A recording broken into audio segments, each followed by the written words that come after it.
All right, yeah, just like in ancient Israel, man. All right, there was sodomites among our people, man, and they got put out the land, or they got, basically got put to death, man. They got put out the land, right? All right, so right, you can see all the scriptures, man. Talking about sodomites, he took away the sodomites out of the land, removed all the idols that his father had made. All right, so all right, you can see it right here. Okay, sodomites to idolatry. A lot of those sodomites, they worship no false gods. Okay, and there's like certain, like on the right hand side you worship your Yahweh, and on the left hand side you got what you worship those pagan gods. So basically Satan, man, and they had like it was like a twisted pre back in these days. Talking about donations, they had like on the left hand side they was their priest was they sodomites were prostitutes, man. All right. And I can show you. Hold on, let me get right here. All right, so there's nothing new under the sun, man. All right, they had a sodomite problem. Ancient Israel, they had a sodomite problem among the Ashante in the 18th and 19th century. All right, go right here, Deuteronomy 23. That's why Jake over here, man. All right, it says Deuteronomy 23:17, there should be no whore of the daughter of Israel, nor a sodomite of the sons of Israel. I'm trying to see. I believe this is the scripture. Now right here, you said, oh, it means Kodash, Kodash. No, it's not talking about that type of holy. Like you holy unto Yahweh, you separate unto Yahweh from other people, or it's not talking about that. In this instance, talking about what? Kodash, sacred person. Now, Kodash mean holy, but it's not talking about holy unto Yahweh. Remember, he said there should be no sodomites among the sons of Israel. A second from a male devotee by prostitution to lascivious idolatry, sodomite, unclean. All right, male temple prostitute. As sodomite consecrated to Astray or Venus, prostitute himself in her honor. Right, so this was going on in ancient Israel. Right, and that was going on during the 18th, 19th century, and was some of those Ashante men was made concubines out of for the wicked Ashante kings, man. All right, and it is what our people would destroy, man. A lot of that wickedness go on, man.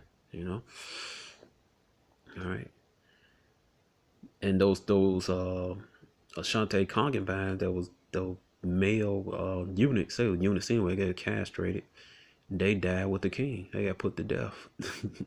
All right, but this is one of the reasons why the son came over here, man. Cause they breaking all, even though they was keeping some of the laws, statutes, commandments, how, but they weren't putting people to death for that king, and they should have been put to death, man. And also, a man sleeping with another man's wife should have been put to death. People worshiping other gods, they should have got put to death. All right. But just like today, man, you got this among there's like so-called Negros, Latino, Native American, man. You got all these church leaders and all these churches, man, they misleading the people, man, to idolatry, man. And some even let you even got sodomite. You got Israelites that's I'm talking about those that claim to be Christian preachers or Baptist preachers. They got like they into sodomy, man. They got a man got a husband, a deacon got a husband, pastor got a husband, or vice versa. The female pastor, or female deacon, the female preacher got a wife, man. All right, so there's nothing new under the sun, man. All right, so this is going on ancient Israel. This is going on during the 14th, 15th, 17th, 18th century. It's going on now, man. All right. And something else I wanted to show you all. All right. All right. So where is that? Um, let's see.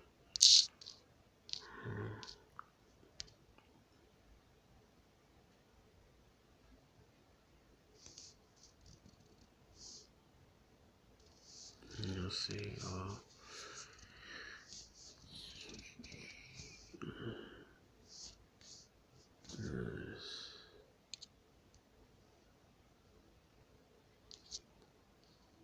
Yes, I want to show you all this, bro. This whole video.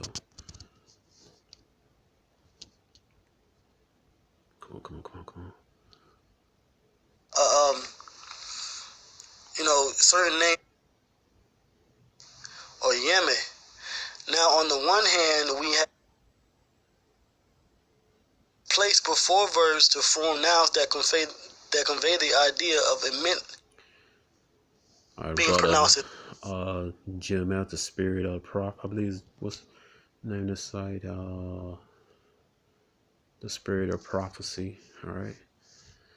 And this is a video from 2 years ago. So we're gonna talk about the name of the supreme being that um the name of the supreme being that Ashanti worship. All right. As in bat and as in met. Okay. So it says, moreover, the prefix in, which is placed before verbs to form nouns that convey the idea of immensity or numbers collectively or in the abstract, would leave as the significant part of the word yame or yeme.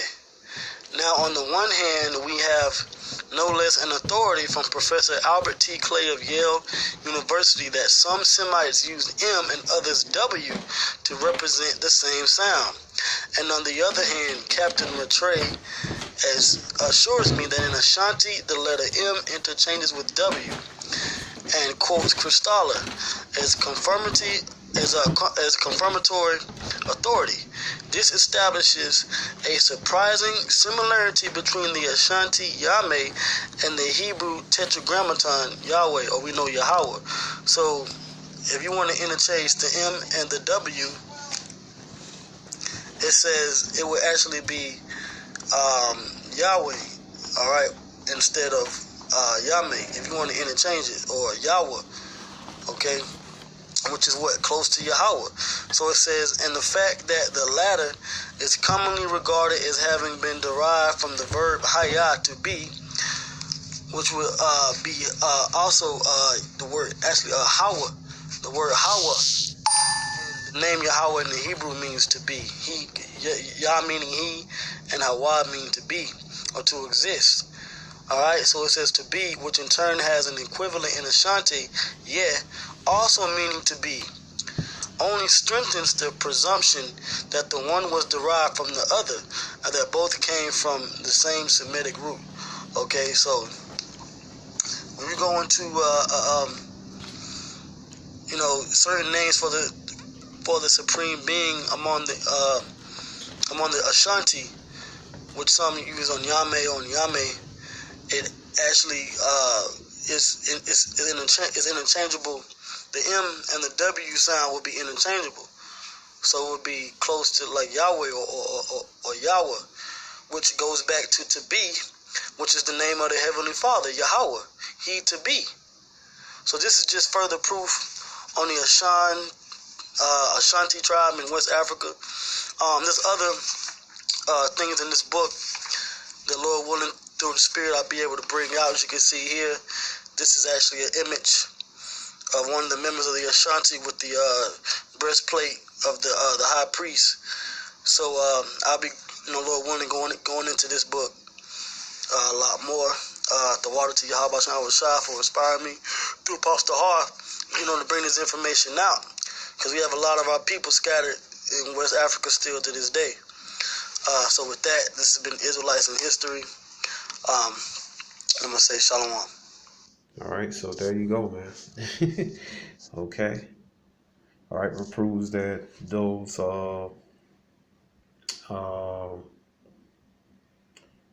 to prove basically those slaves that was owned by the Portuguese Sephardic Jews who was so-called Negroes themselves. All right, that those slaves that they owned, those were Israelites from West Africa. All right, there was no Hamites. Okay, all right.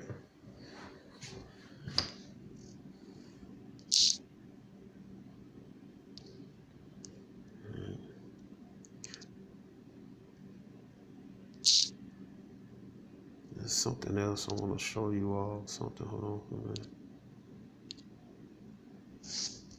Yeah, something interesting. Let's knock this. All right. Uh-huh. Where is that? And you can see the one bowing See down this symbol right here? came more further south. So that's the reason I brought this map used a lot.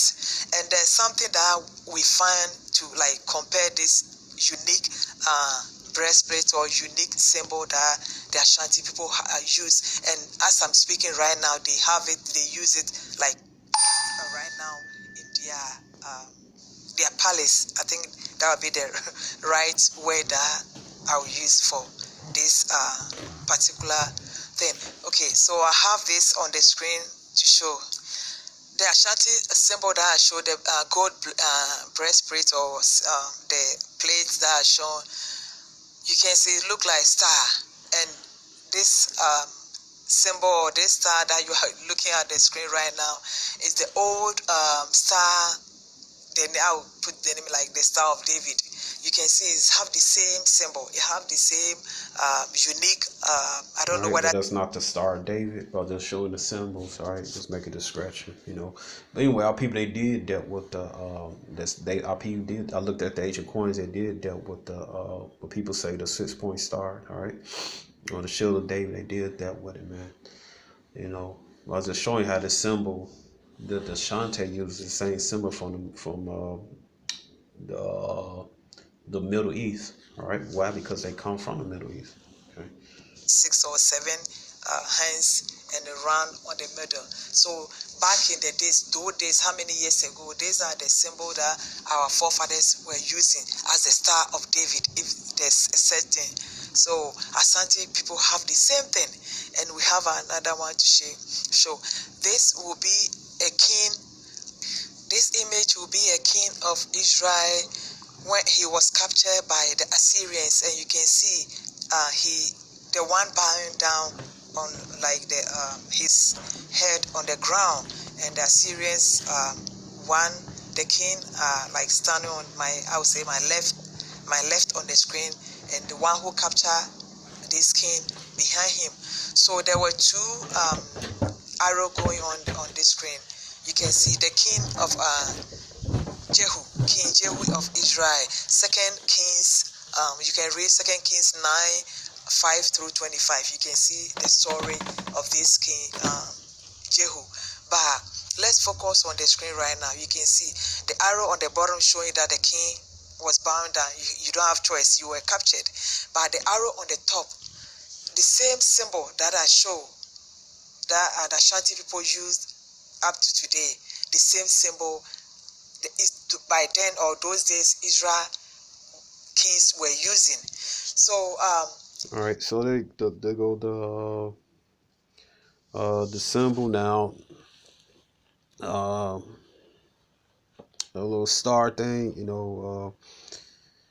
that goes because you got the trapper guy. Chief Joseph had the same symbol upon upon the clothing on people of the nearest Pierce Indians on the trapper guy. All right, but the symbol it goes back to Assyria. All right, Jake um, Jake probably drew him on certain objects. I'm just guessing Jake probably drew on certain objects, but Jake was actually using the 6-point star. That's just facts. But I'm just showing you that how did just as a question, how did Shante know about these symbols? Because they came from the Middle East. While they was doing these customs, the Earth's like customs, all right? because they are the Israelites. So I'm gonna end this. The mic been dropped, and hope you've been edified. Shalom.